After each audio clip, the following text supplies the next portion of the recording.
오늘도 말씀 앞에 서는 사랑하는 지체들을 기억하여 주셔서 이 복음으로 말미암아 참된 자유와 용기와 힘을 얻게 하여 주시고, 저희들의 죄로 말미암아 이 세상이 하나님을 대적하는 것으로 말미암아 아직 하나님 나라가 이 땅 가운데 완성되어지 않았기에 저희들이 상하고 깨트려지고 애통하는 심령으로 주님 앞에 서되 오직 우리를 위하여 십자가 지신 예수 그리스도 한 분으로 말미암아 저희들이 담대함으로 하나님께 기도하며 하나님의 뜻을 구하는 삶들을 살아가게 하여 주시옵소서.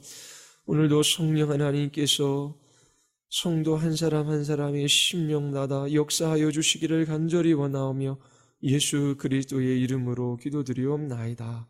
아멘. 네, 기독교는 철저하게 한 분 예수 그리스도에게 매여 있습니다. 다른 여타의 종교라고 그렇게 일컫는 모든 것들은 그 종교의 창시자가 없어도 그 종교가 성립이 되지요. 그러나 예수 그리스도가 없다면, 그분이 누구이신지 우리가 바로 알지 못한다면 기독교도 없고 기독교 신앙도 없습니다. 그래서 그리스도 한 분, 예수님 한 분 아는 것이 우리에게는 가장 중요합니다. 주님을 아는 것이 생명과 죽음을 갈리게 합니다. 그리고 구원과 심판, 이생과 내세와 관련된 문제가 바로 예수님을 아는 것에 달려있지요. 세상 사람들은 예수님을 누구로 알고 있습니까? 예수님이 어떠한 분이시며 무슨 일을 하셨습니까? 예수님이 활동하던 시대에도 예수님에 대한 다양한 반응들이 있었습니다. 마태, 마가, 누가, 요한은 예수님이 누구이신지 우리에게 소개하고 있어요. 어떠한 사람들은 예수님을 믿었습니다. 그리고 오늘 마가복음에서 예수님을 믿는데 더디 믿는 제자들을 우리 또한 볼 수 있지요. 그리고 그 시대의 지도자들, 특별히 종교 지도자들은 예수님을 대적하기까지 했습니다.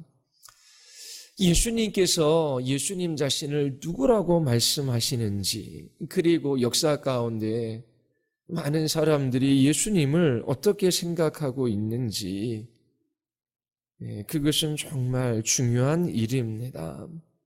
예수님이 이 땅에 오신 지 2000여 년이 지났지요. 여러분들은 예수님을 누구라고 생각하고 계십니까? 그리고 예수님 앞에서 어떠한 신앙을 고백하고 계시지요? 그 신앙을 따라 여러분들은 살아가고 계십니까? 성령 하나님의 감동으로 기록된 사복음서가 있지요. 이 네 복음서는 우리에게 예수님이 누구이신지를 알려주고 있습니다. 지난주 우리는 마태가 기록한 마태복음을 살펴보았어요. 마태는 예수님을 아브라함과 다윗의 자손으로 소개하고 있습니다. 그는 유대인들에게 그들이 그토록 기다렸던 다윗의 자손으로 오시는 메시아가 예수님임을 그렇게 소개하고 있지요. 마가는 예수님의 족보를 통해 그분이 메시아임을 증명합니다. 그리고 구약에 기록된 메시아에 대한 예언을 인용해서 그 모든 예언이 예수님 안에서 성취되어졌다라고 하는 것을 또한 말해주고 있지요. 마태는 또한 유대인들이 그토록 기다렸던 메시아는 단지 유대인들을 로마의 압제로부터 해방시킬 정치적인 메시아가 아니라 죄와 사망과 사단의 권세 아래 신음하는 모든 민족을 구원할 메시아로 그렇게 소개하고 있습니다. 자, 지난주 우리가 살펴보았던 마태가 소개하는 예수님은 누구이지요? 한 문장으로 요약하면 구약에 예언된 다윗의 자손으로 인류를 죄와 사망과 사단의 권세로부터 구원하셔서 하나님의 나라를 세우실 메시아로 그렇게 예수님을 소개하고 있습니다. 오늘 우리가 살펴본 이 마가도 예수님을 소개하고 있어요.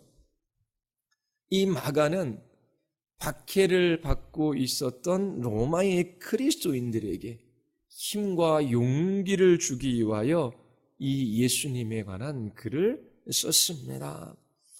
마가가 소개하는 예수님은 어떠한 분이신지 오늘 같이 한번 살펴보겠습니다. 마태복음은 다른 복음서와 구별되어지는 몇 가지 특징이 있어요.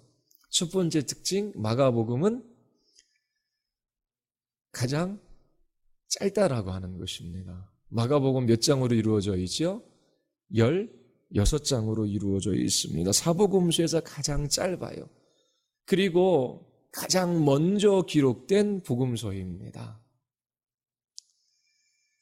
이 복음서는 예수님이 오시고 60년 후부터 그렇게 기록되었습니다. 바울 서신은 훨씬 더 먼저 기록되어지지요. 주 40년에서 50년경에 바울 서신이 기록되어지고 그리고 60년이 넘어섰을 때에 이 마가복음이 처음 그렇게 기록되어집니다. 마가복음 1장 1절 한번 펴보십시오. 마가가 뭐라고 자신의 복음서를 시작하고 있습니까? 다 같이 하나님의 아들 예수 그리스도의 복음의 시작이라. 자, 마가가 처음 복음이라고 하는 단어를 사용하고 있지요. 그래서 마태, 마가, 누가, 요한이 쓴 이 책을 복음서라고 그렇게 명명했습니다. 마가는 그의 책을 하나님의 아들 예수 그리스도의 복음의 시작이다라고 그렇게 기록하고 있습니다. 그리고 이 마가복음은 다른 복음서와는 다르게 예수님의 가르침이라든지 비유라든지 또 예수님이 다른 사람들과 나누었던 대화에 대한 기록이 적습니다. 마가는 예수님의 행동을 중심으로 해서 예수님의 일대기를 기록했습니다. 예수님께서 행하신 일을 중심으로 기록했기 때문에 마가복음을 읽는 사람들은 아주 생생하고 생동감 있는 그러한 예수님의 모습을 이 마가복음에서 발견할 수 있습니다. 이 마가복음의 문체도 좀 특별한데 곧이라고 하는 단어를 7장까지 한 수십 번 사용하고 있습니다. 그리고 마가복음 1장에도 여러 번 나오지요. 마가복음 1장 10절 보십시오. 우리 같이 한번 읽어볼까요?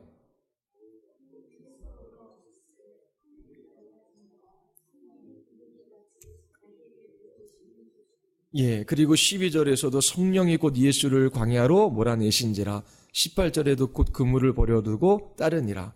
20절에 곧 부르시니. 그러면서 이 곧이라고 하는 단어가 계속 반복되어집니다.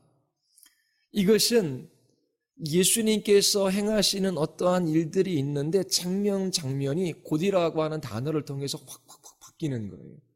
그래서 사진 한 장 한 장을 보듯이 그렇게 마가복음이 하나하나 그렇게 우리에게 생생하고 생동감 있는 장면들을 보여주고 있습니다.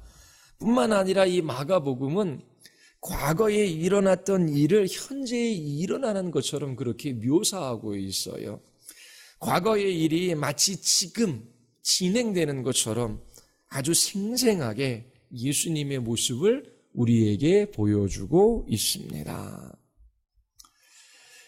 이 마가복음은 예수님의 십자가를 중심으로 해서 그렇게 기록되어져 있어요.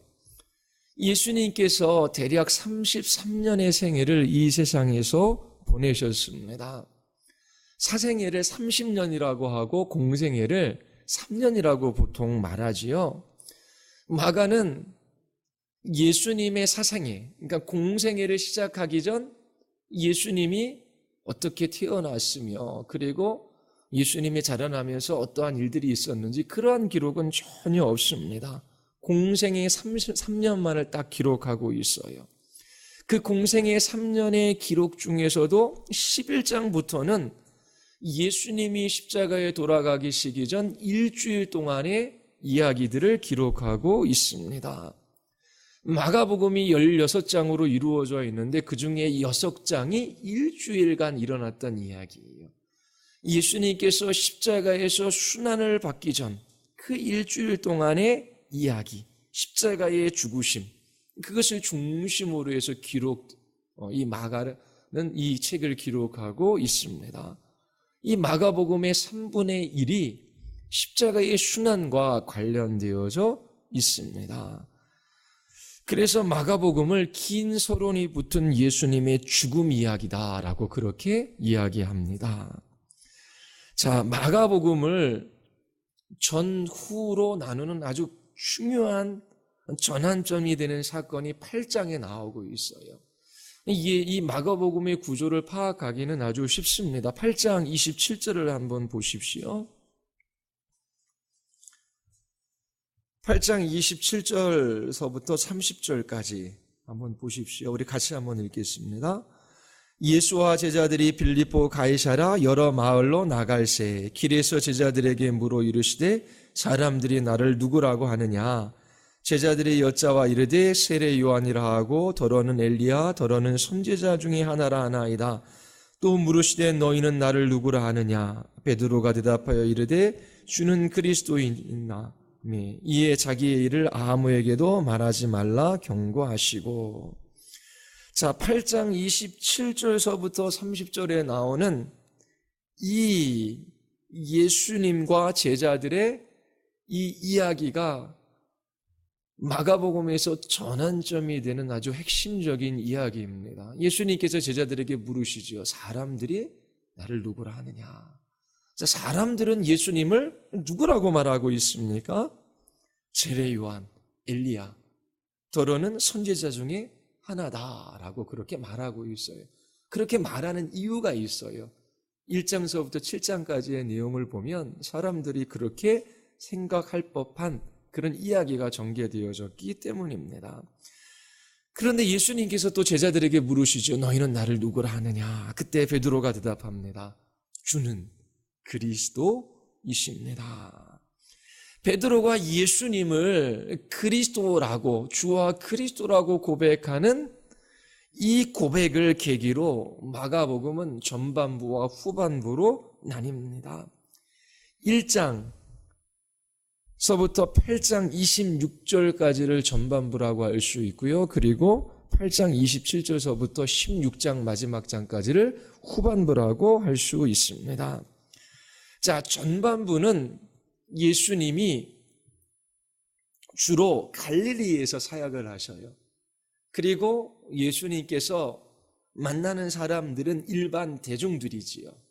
일반 대중들을 대상으로 갈릴리에서 사역을 하셔요. 그런데 후반부에 들어가면 예수님께서 예루살렘에서 주로 활동하시지요. 그리고 집중적으로 이 12 제자들에게 말씀을 가르치시고 그들을 훈련시키는 그런 사역을 하십니다. 이 일반 대중을 대상으로 갈릴리에서 활동하던 이 전반기 1장서부터 8장 1장서부터 8장 26절까지 주로 예수님이 행하시는 기적들에 대한 이야기가 많이 나와요. 마가복음에는 18개의 기적 이야기가 있는데 이 전반부에 15개가 집중되어져서 소개되어지고 있습니다. 그리고 후반부는 예수님의 십자가의 순환과 관련되어 마가가 기록하고 있어요. 자, 그러면 전반부의 특징을 우리가 발견할 수 있겠지요. 전반부는 예수님께서 일반 대중들을 대상으로 해서 그 크신 능력으로 기적을 행하시는 것들에 대하여 많은 이야기들이 나옵니다. 바로 예수님이 그 크신 능력을 가지고 계신 하나님의 아들이다라고 하는 것을 강조합니다. 그리고 후반부는 예수님께서 죄인들을 위하여 대속적인 죽음을 죽으시는 그런 이야기를 중심으로 마가가 기록하고 있습니다. 자, 이 마가복음에서 이 사람들은 예수님을 누구라고 생각했을까? 예수님을 만나는 사람들마다 저분이 도대체 누구이신가라고 하는 그러한 의문을 품었습니다. 마가복음 2장에 보면 한 중풍병자가 예수님으로부터 죄사함을 받습니다. 서기관들이 이 일을 보고 놀라지요. 그 놀라는 이유가 무엇입니까? 2장 7절 우리 같이 한번 읽어보겠습니다. 2장 7절 우리 다 같이 시작. 이 사람이 어찌 이렇게 말하는가? 신성모독이도라. 오직 하나님 한 분 외에는 누가 능히 죄를 사하겠느냐. 자, 서기관들이 예수님을 신성모독죄로 고발합니다. 왜요? 이 죄사함의 권세는 하나님께만 있기 때문이지요. 그렇다면 도대체 죄를 용서해 주는 이 사람이 누구이냐라고 하는 것입니다. 누구간데 사람의 죄를 용서해 줄 수 있느냐? 예수님의 정체에 대한 의혹이 증폭되어지고 있습니다. 자, 제자들은 예수님을 알았을까요? 4장을 한번 보십시오. 예수님께서 고물에서 베개를 베고 주무시는데 제자들은 난리가 났습니다. 왜냐하면 큰 광풍이 일어났기 때문이지요. 제자들이 예수님을 깨웁니다. 우리 4장 39절. 4장 39절에서부터 41절까지 우리 같이 한번 읽어보겠습니다. 예수께서 깨어 바람을 꾸짖으시며 바다더러 이르시되 잠잠하라 고요하라 하시니 바람이 그치고 아주 잔잔하여지더라. 이에 제자들에게 이르시되 어찌하여 이렇게 무서워하느냐? 너희가 어찌 믿음이 없느냐 하시니 그들이 심히 두려워하여 서로 말하되 그가 누구이기에 바람과 바다도 순종하는가 하였더라.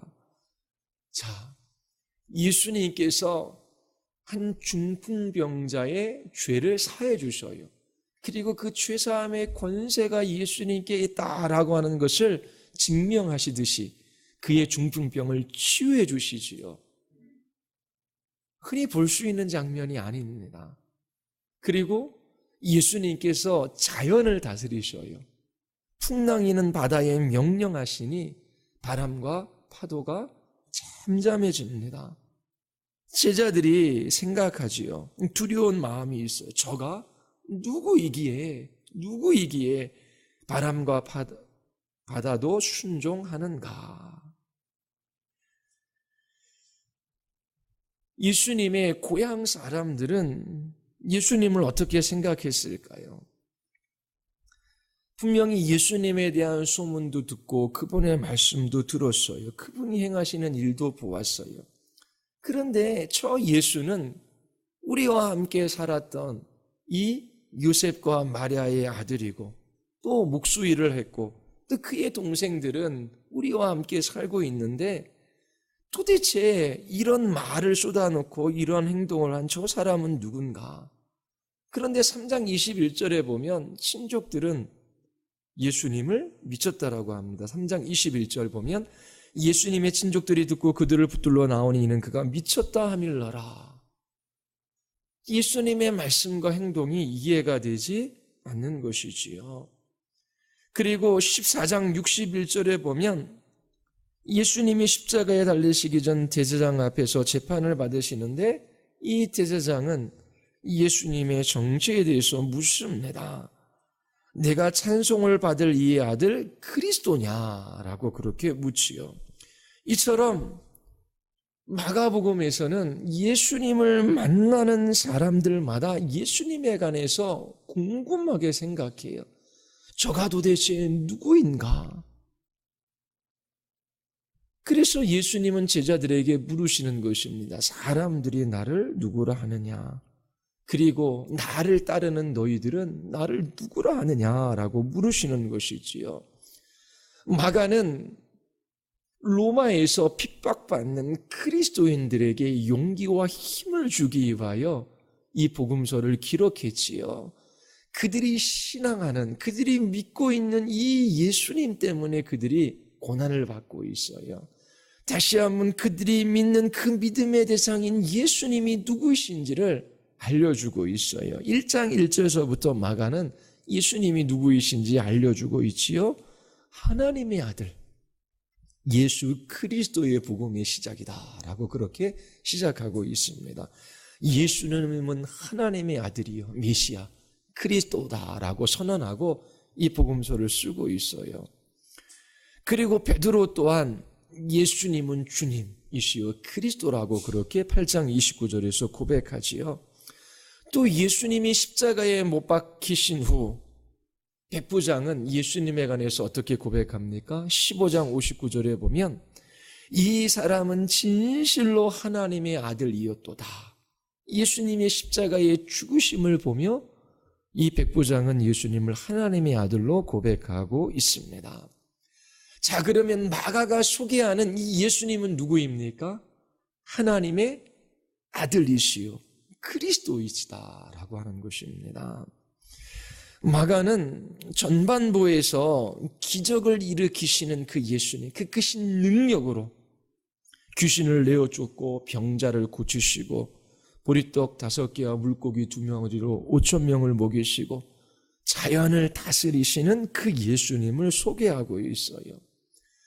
이 자연과 질병과 귀신까지도 예수님의 권세 아래 무릎을 꿇고 있지요. 이 예수님은 능력이 크신 하나님의 아들이심을 보여주고 있습니다. 바로 로마에서 핍박받는 이 그리스도인들이 믿는 예수님이, 그리고 오늘 우리가 믿는 예수님입니다. 예수님은 하나님의 아들이셔요. 그 크신 능력으로 모든 세계를 창조하셨을 뿐만 아니라 그 모든 지으신 세계를 통치하시고 인간의 생사와 복을 주관하시는 하나님이시지요. 우리는 이와 같은 예수님을 주님으로 모시고 있습니다. 그런데 마가는 단지 예수님을 기적을 일으키시는 큰 능력을 가지고 있는 분으로만 소개하지 않습니다. 사람들이 예수님을 엘리야다, 선지자 중에 하나다라고 그렇게 말한 이유가 있어요. 왜냐하면 구약에서 선지자들이 큰 능력을 행했기 때문입니다. 그래서 예수님도 저렇게 크신 능력으로 기적을 행하는데 저도 구약의 선지자들 중에 한 명이 아닌가라고 그렇게 생각했던 것입니다. 예수님은 분명히 자신에 대해서 소개하고 계셔요. 예수님은 그리고 제자들에게 자신을 누구라 생각하느냐라고 그렇게 물으시지요. 오늘날에도 동일한 질문을 우리에게 해볼 수 있습니다. 여러분들은 예수님을 누구라 생각하십니까? 그리고 이렇게 수요일날 남들이 오지 않는 교회에 와서 이렇게 복음서를 배우는 이유가 어디에 있습니까? 예수님에 대한 이 신앙 고백은 너무나 중요합니다. 마가복음 전반부에서 많은 사람들이 기적을 일으키는 예수님을 보았어요. 그럼에도 불구하고 예수님을 그리스도여 하나님의 아들이라고 고백하는 사람들은 없었습니다. 예수님의 가족들조차 예수님에 대해서 오해하고 있었지요. 예수님이 귀신을 쫓아내고 병자를 고치시자 가족들과 친척들은 예수님을 미쳤다라고 생각합니다. 고향 사람들도 예수님을 알지 못했지요. 교회의 지도자들은 예수님을 대적하기까지 했습니다. 제자들도 예수님을 따랐지만 정확하게 예수님이 어떠한 분이신지를 알지 못했어요. 그래서 파도와 바람까지 잔잔케 하시는 저분이 도대체 누구이신가라고 그렇게 의아하게 생각했던 것이지요. 그런데 베드로가 예수님을 향한 신앙 고백을 합니다.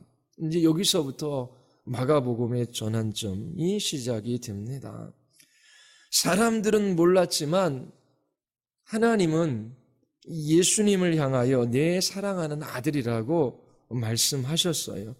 1장 11절에 보면 하늘로부터 소리가 나기를 너는 내 사랑하는 아들이라 내가 너를 기뻐하노라 하시니라. 그리고 귀신들 또한 예수님을 알아봤어요. 1장 23절과 24절 한번 보십시오. 우리 같이 한번 읽어볼까요? 우리 다 같이 시작. 마침 그들의 회당에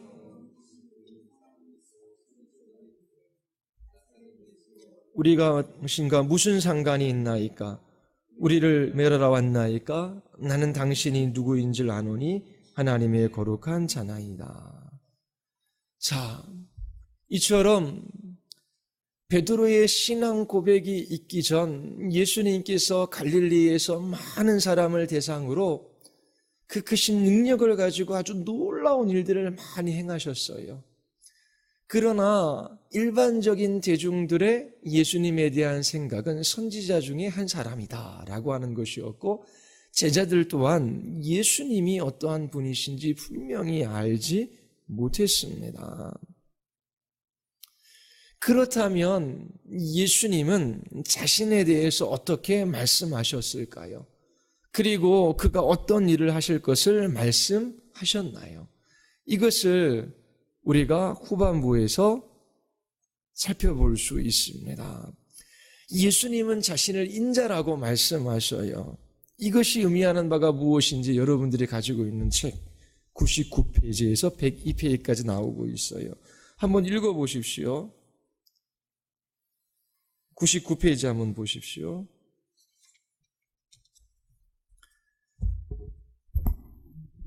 자, 마가복음의 전체 주제는 사람의 아들입니다. 인자라고 하는 것이죠. 그러면 인자의 의미가 무엇인가? 자세하게 이야기하고 있는데 집에 가서 한번 읽어보시죠. 첫 번째는 99페이지 밑에 세 번째 줄 그분 자신. 예수님은 분명히 인자라는 말을 자기 자신을 가리키는데 사용하셨습니다. 그러면서 설명이 있고요. 두 번째 110페이지 두 번째 단락 인간 예수님은 자신을 참된 인간으로 아셨지요. 이 인자라는 말은 구약성경 전반부에서 사람과 하나님 사이를 구분하기 위해 사용되었습니다. 자, 인자라고 하는 것은 인간이라고 하는 그런 의미라고 하는 거예요. 자, 세 번째 맨 마지막 단락 있죠. 거기서 뭐라고 합니까? 인간 이상의 존재. 그러나 예수님은 또한 자신을 통상적인 사람 이상의 존재로 이해하셨습니다. 그러면서 인자라고 하는 그 말의 의미가 무엇인지를 설명합니다. 그리고 101페이지에 사자. 에스겔에서는 인자라는 호칭을 어느 다른 책보다 더 자주 사용합니다. 그리고 마지막으로 102페이지에 메시아, 1세기 이스라엘 사람에게 인자는 선지자 이상의 존재였습니다. 인자는 메시아를 가리키는 또 다른 호칭이었습니다. 자, 예수님은 자신을 인자라고 그렇게 소개하고 있습니다. 이 인자라고 하는 말 속에는 예수님이 자기 자신을 가리키기도 하고 또 인간을 가리키기도 하고 인간 이상의 존재, 또 하나님께 보냄을 받은 사자, 메시아라고 하는 그 의미가 들어져 있습니다. 자, 그러면 인자가 어떠한 일을 하시는가? 예수님께서 제자들에게 예수님 자신이 누구이시며 어떠한 일을 하러 이 세상에 오셨는지 세 번씩이나 제자들에게 말하고 있습니다. 자, 8장 31절 한번 보십시오. 8장 31절 우리 같이 한번 읽겠습니다. 다 같이 시작. 인자가 많은 고난을 받고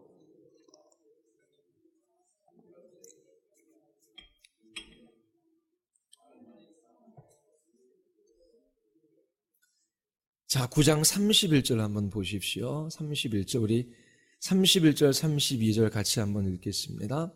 이는 제자들을 가르치시며 또 인자가 사람들의 손에 넘겨져 죽임을 당하고 죽은 지 3일 만에 살아나리라는 것을 말씀하셨기 때문이더라. 그러나 제자들은 이 말씀을 깨닫지 못하고 묻기도 두려워하더라. 우리 또 10장 33절과 34절입니다. 우리 33절 34절 같이 한번 읽겠습니다. 보라, 우리가 예루살렘에 올라가노니 인자가 제사장들과 서기관들에게 넘겨짐에 그들이 죽기로 결의하고 넘겨주겠고 그들은 능욕하며 침뱉으며 찍찍질하고 죽일 것이나 그는 3일 만에 살아나리라 하시니라. 자, 예수님은 베드로의 고백 후 예수님은 주님이시여 그리스도라고 하는 고백 후 3번에 걸쳐 자신을 인자라고 말씀하시며 십자가에서 죽고 다시 부활하실 것을 말씀하십니다. 자, 예수님은 메시아 곧 그리스도이신데 어떠한 일을 오셨다고요? 십자가에 죽기 위하여 오신 분이심을 예수님께서 제자들에게 알려주고 있어요. 베드로는 예수님을 메시아로 알았지만 십자가에서 죽기 위하여 오신 메시아라고 하는 그러한 생각은 해보지 못했어요.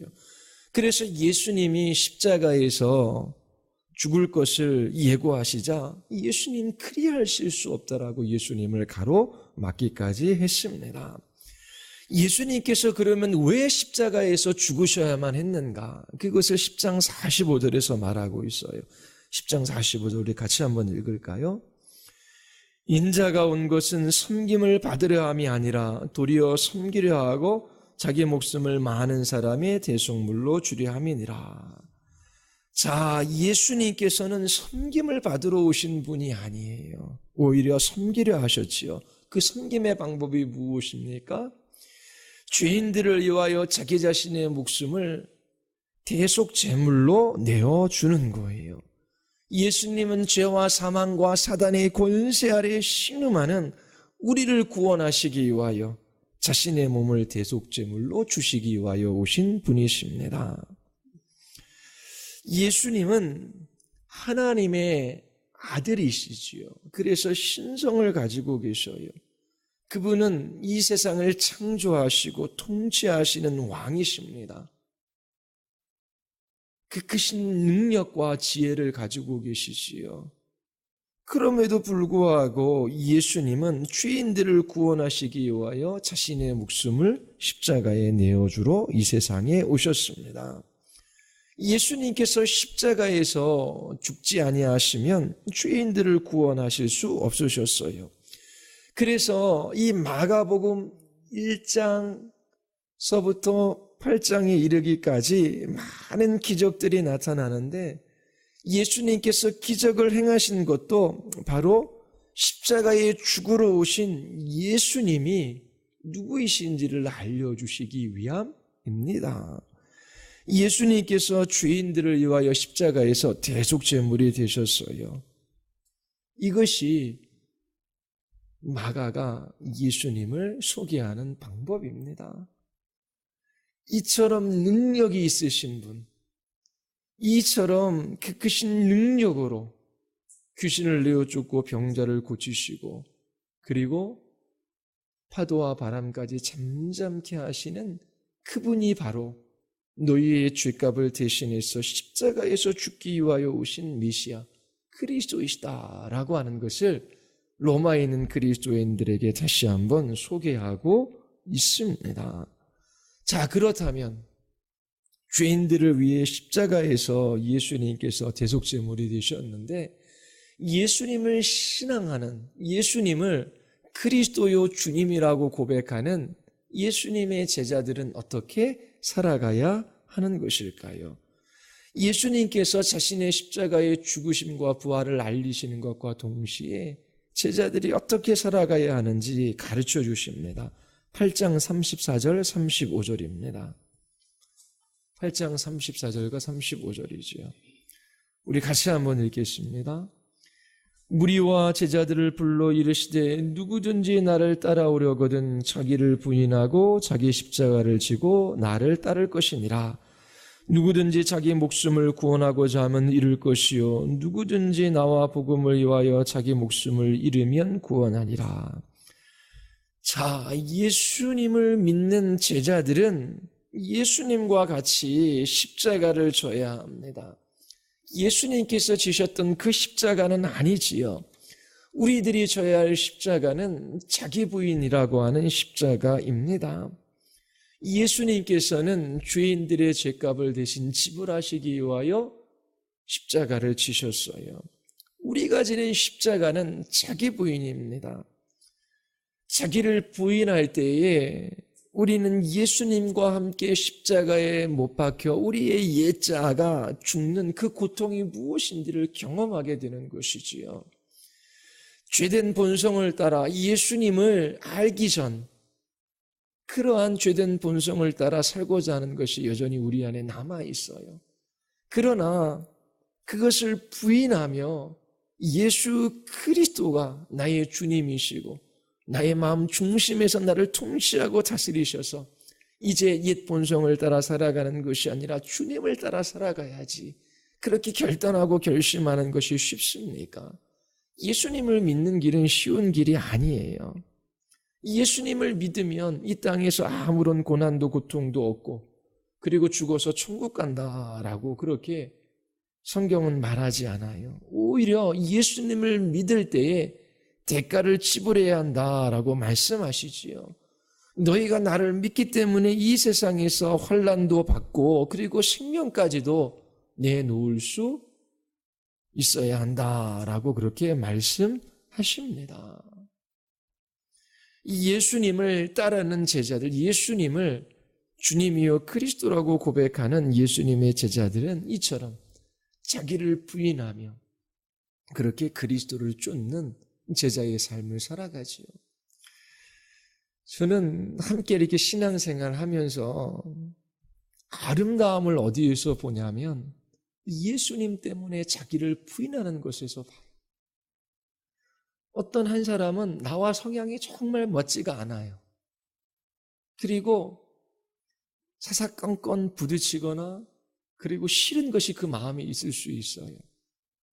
그런데 그 한 사람이 예수님 때문에 그 사람을 미워하고 때로 싫어하고 그 사람과 갈등 속에서 그렇게 누군가를 미워하는 그 죄된 본성이 자기 안에 남아 있음을 알고 그리고 어찌할 수 없는 그 마음의 미움, 그것을 가지고 하나님께 가지고 나아가 하나님, 저는 이처럼 누군가를 미워할 수밖에 없는 죄인에 불과합니다.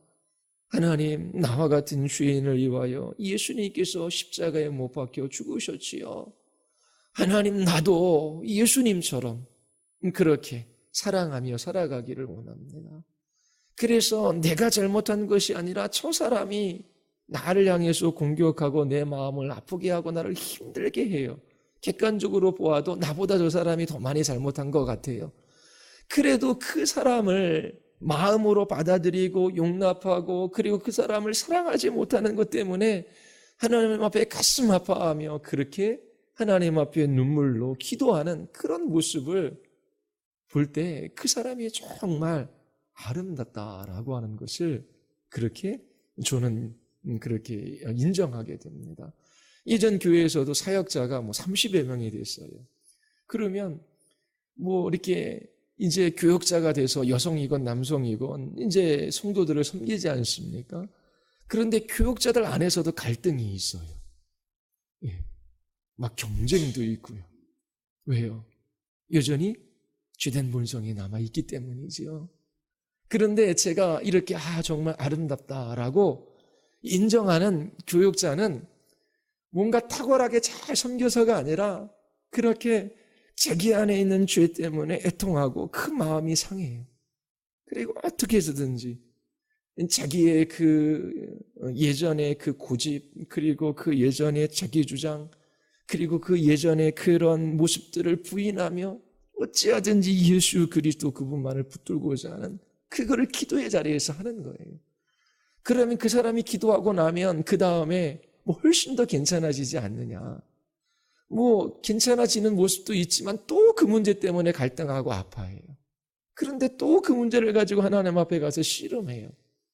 그러면서 하나님께서 자기를 부인하는 그 고통을 이제 경험하게 하시는 거예요. 그거는 우리의 옛 본성이 그리스도와 함께 십자가에 못 박힌 그런 고통의 경험입니다.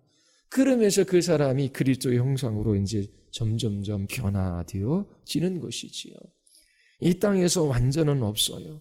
그러나 그 상하고 애통한 심령이 있어요. 그렇게 하나님 앞에 기도하고 나면 그래도 그 마음이 하나님 앞에서 이제 질서를 잡아가잖아요. 그래서 예전과 같은 얼굴 표정과 말투로 그 사람을 대하지 않고 또 부딪히는 일이 있어도 그 사람을 주님의 마음으로 대하려고 그렇게 애쓰며 그 말씀 앞에 순종하는 그 모습이 너무나 아름다운 것입니다. 이와 같은 자기 부인이 예수님의 제자들에게는 있어요. 자, 하반부에는 예수님께서 예루살렘에서 집중적으로 제자들에게 관심을 가지시고 그들을 가르치시는 그런 장면들이 많이 나옵니다. 그럼에도 불구하고 제자들은 예수님이 누구이시며 그분이 왜 이 세상에 오셨고 앞으로 어떠한 일들을 하신다라고 말해도 이 예수님을 잘 알지를 못해요. 우리 9장 한번 보겠습니다. 9장 31절서부터 35절까지. 9장 31절에 35절까지 우리 같이 한번 읽어볼까요? 이는 제자들을 가르치시며 또 인자가 사람들의 손에 넘겨져 죽임을 당하고 죽은 지 3일 만에 날이라는 것을 말씀하셨기 때문이더라. 그러나 제자들은 이 말씀을 깨닫지 못하고 묻기도 두려워하더라.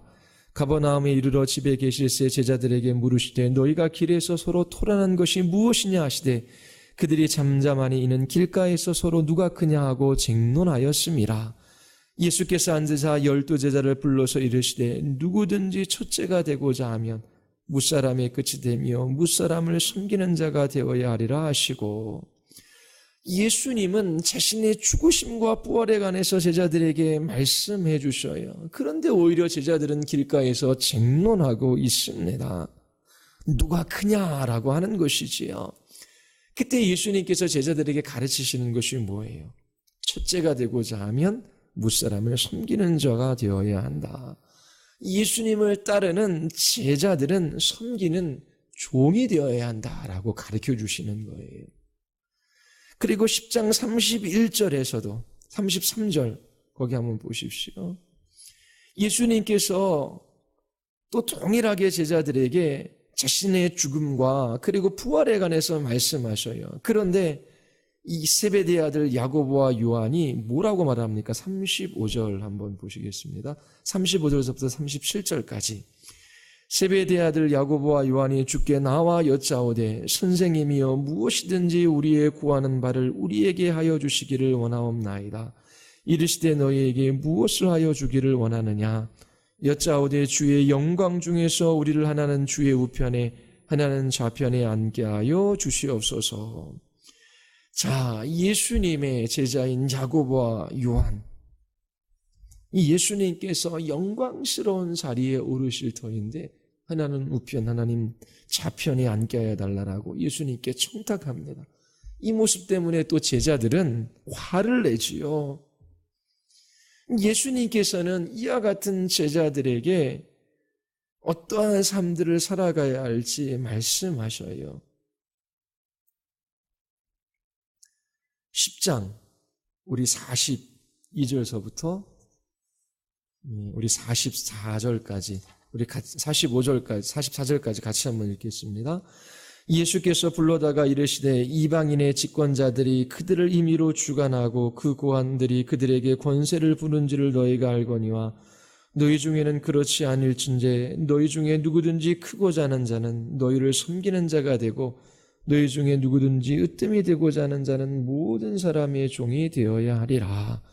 그러면서 10장 45절에서 인자가 온 목적은 섬김을 받는 것이 아니라 섬기러 왔다. 예수님의 제자들은 섬김을 받는 것이 아니라 누구든지 크고자 하는 것이 아니라 섬기는 자가 되어야 한다라고 말씀하셔요. 이것이 마가복음의 결론입니다. 예수님을 참으로 아는 사람들, 예수님은 하나님의 아들이시며 그리스도이십니다 라고 고백하는 제자들은 자기를 부인하는 십자가의 길을 걸어가야 합니다. 그리고 섬김을 받으려고 하는 것이 아니라 섬기는 종으로서의 삶을 살아가야 한다라고 예수님께서 가르쳐주고 계셔요. 이 세상 사람들은 주인 되기를 원해요. 성공하기를 원하지요. 많은 것들을 소유하기를 원해요. 그러나 그리스도인들은 하나님께서 맡기신 것이 있는데 그것이 무엇이든지 간에 우리 이웃과 하나님의 나라를 위하여 섬기는 데 사용합니다.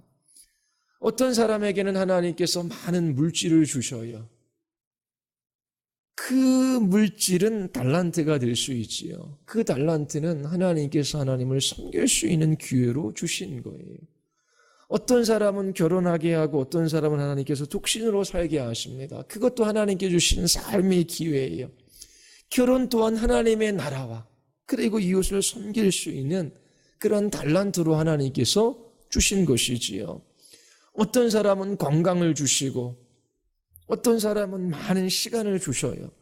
그러면 주님의 제자들은 누구냐라고 하면 하나님께서 잠시 그들에게 맡기신 것, 그들에게 주신 모든 삶의 기회를 통하여 어떻게 해요? 이웃을 섬기며 그렇게 하나님의 나라를 위하여 살아가는 삶을 삽니다. 분명히 제대된 사람들의 삶의 목적이 다른 것이지요. 자, 이제 우리가 이 마가복음 앞에서 고백할 시간입니다. 여러분들은 예수님을 누구라고 그렇게 생각하고 계십니까? 오늘날 세상에 나가서 당신은 예수님을 누구라고 생각합니까? 라고 하면 여러 고백들이 있을 거예요. 한번 전도할 기회가 있으면 아니면 여러분들의 직장 동료나 친구들에게 한번 물어보십시오.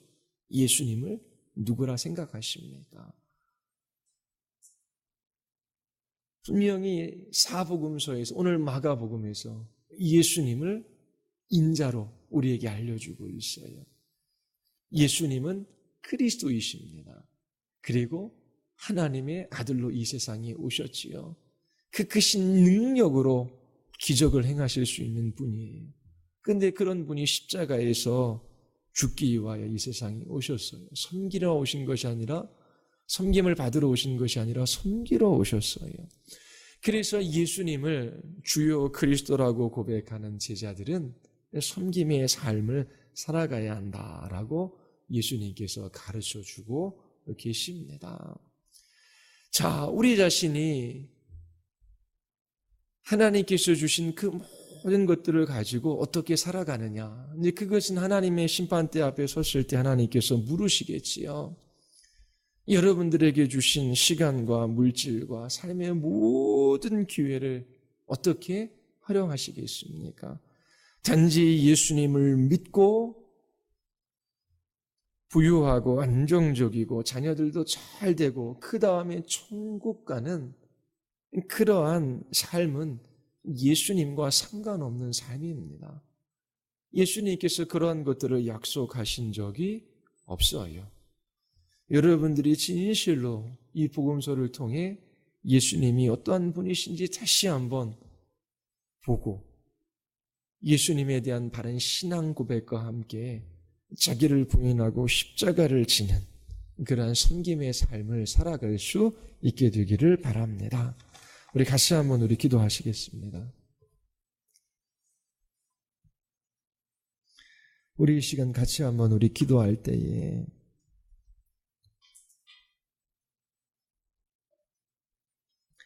하나님, 우리 중 누구는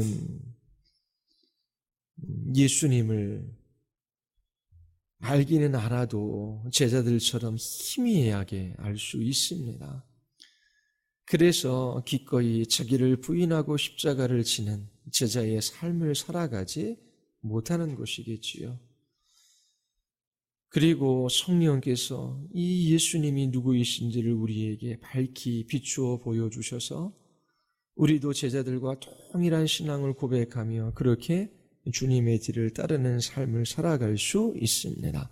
우리 시간 하나님 앞에 고백할 때 하나님, 우리가 믿는 예수님이 누구이신지를 다시 한번 보게 하여 주시고 또 고백하게 하여 주시고 그 고백을 따라 주님